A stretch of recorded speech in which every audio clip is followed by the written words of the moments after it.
Hello there, my name is RJ Bacamino, and today for my final presentation, I'd like to talk about microaggressions.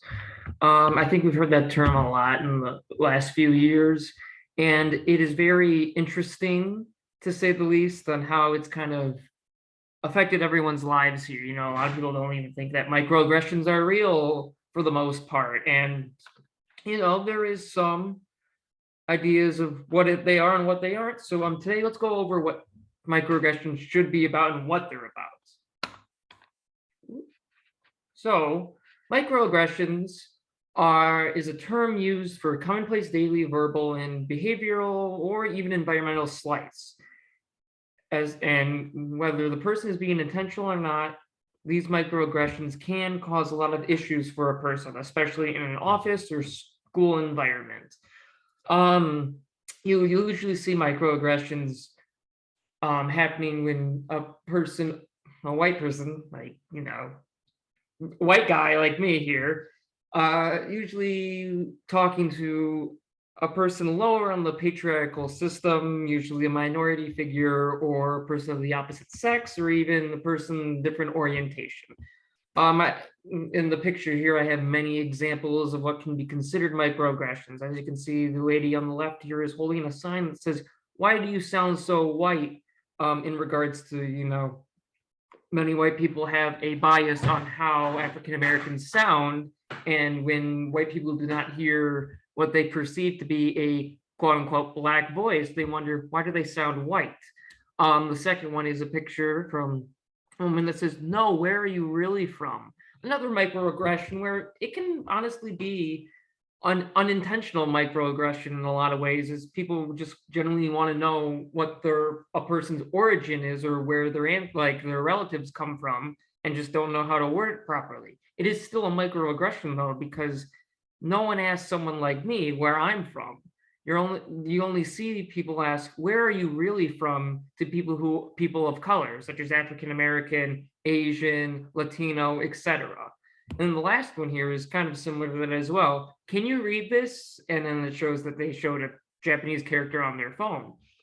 Another microaggression, just assuming that someone of color, or Asian descent or any other descent, Latino descent, would know what a word is in a different language. That person of my stature here, the patriarchal demand, white man at the top of the patriarchal demand here, would assume that someone, an Asian woman would know, Japanese automatically, or something. "Hey, can you read," like, as it says, "Hey, can you read this?" It's another microaggression where,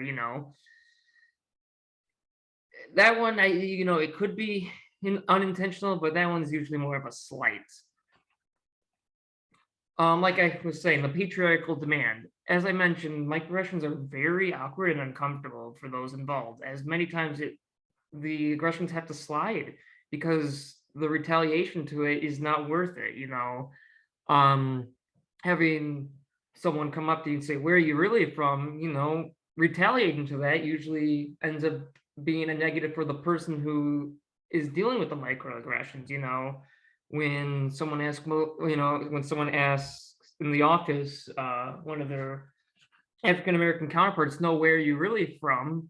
If that person snaps back, they're the one that will most likely get in trouble with HR, and they don't want to lose their job over something, in the grand scheme is not life or death, but it is just a slight. And so it's hard to really deal with that when it's not necessarily it's not worth losing your job over, but it's still a slight. That's why it's called a microaggression, not a macroaggression. Microaggressions are slanted to those lower on the patriarchal system that we kind of made up, white man at the top, white straight man at the top, and then everyone else below. Like I said, they unfairly are slanted to those lower on the patriarchal system, while as white men tend to cause the most microaggressions. I have a video example here, and it's from The Office. I think everyone likes The Office, and while it's a satirical show, it shows these patriarchal demands and the white man, aka Michael Scott, using a ton of microaggressions. So let me just play this here real quick.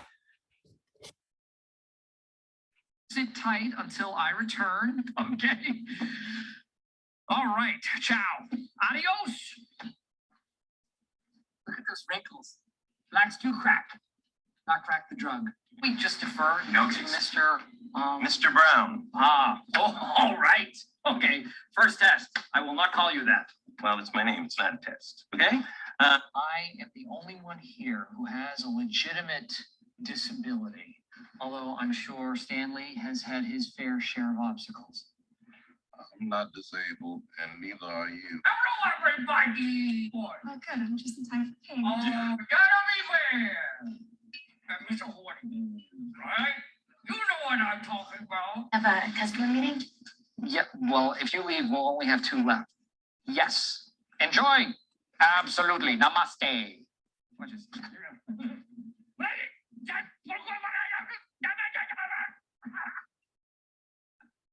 I'm Hitler. Serious? You really want us to roast you? It's easy, you are. That's offensive. I thought I'd drop in. There's wine. I would love a glass if you're gonna open it.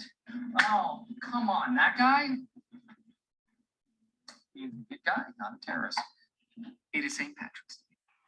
And so basically that kind of shows, it's a satirical show, but it shows Michael Scott, who is the white boss, kind of getting away with all these microaggressions and, just flat out racism, while his coworkers and, the people he's in charge of have to kind of just sit there and take it because they don't want to be labeled as easily offended or worried that they're, if they react to it, they might get retaliation later on. So that's where it kind of has this unfair slight towards minority figures and people lower on the patriarchal, system. Like I said, there were some good examples of racial microaggressions in that piece also, just kind of, Michael Scott saying to Stanley, black do crack, but not the drug, like stuff like that. Racial microaggressions may be, in fact, one of the most prevalent types of microaggressions, especially in a class or office setting. While the person speaking the microaggression may not mean ill intent, they may be playing into long stereotypes of minority figures. A big microaggression that is often confused for, I thought it was just a compliment, is when white people say to African Americans, if their hair is real and that they can touch it. White people do that a lot where they think it's a compliment. Oh, that hair, your hair looks so beautiful. Is it real? Can I touch it? Whereas, it's kind of a microaggression that, like, of course it would be real. It doesn't translate the other way around. You wouldn't really ask that to anyone else. It just plays into stereotypes from the past. And then we can talk about the biases here also. Microaggressions, while it can be accidental, they can be a purposeful slight, especially when, older white men might say to minorities such as African Americans, you're one of the good ones. Or, they might tell a Latino character that they're not part of a gang, like you're one of the good ones. It feeds into a speaker's racial biases towards an individual, even if they did nothing that would even cause that. You could meet someone for the first time who happens to be African American, and the person could say you're one of the good ones, and the African American person did nothing to even quantify a comment like that, let alone if that would be acceptable in the first place. And this can be the same idea regarding gender, sex, orientation, race, origin, anything really. If you're gay, someone might say, oh, you don't act gay. If you're a woman, they say, oh, well, you don't act ladylike. It can be used in any regard where it becomes a microaggression, where someone might say something that's purposefully slightful, even though they might take it and they might consider it a backhanded compliment of some sort, but it's still, at the end of the day, a microaggression. In conclusion, the way we can work around microaggressions is just being able to identify when they happen. And also just think about, do I have any microaggressions of my own? Anything I'm offended by, or have I said things that, others might be offended by? Self-awareness is key in spotting out biases and spotting microaggressions. Microaggressions are a touchy subject, and many think it's over coddling or, too PC nowadays, but in reality, it's not. They're not overreactions. You want to be treated with respect. And we just have to learn what lines we can't cross to show people that respect instead of unfairly putting him in a corner. With that, I hope you really enjoy this presentation.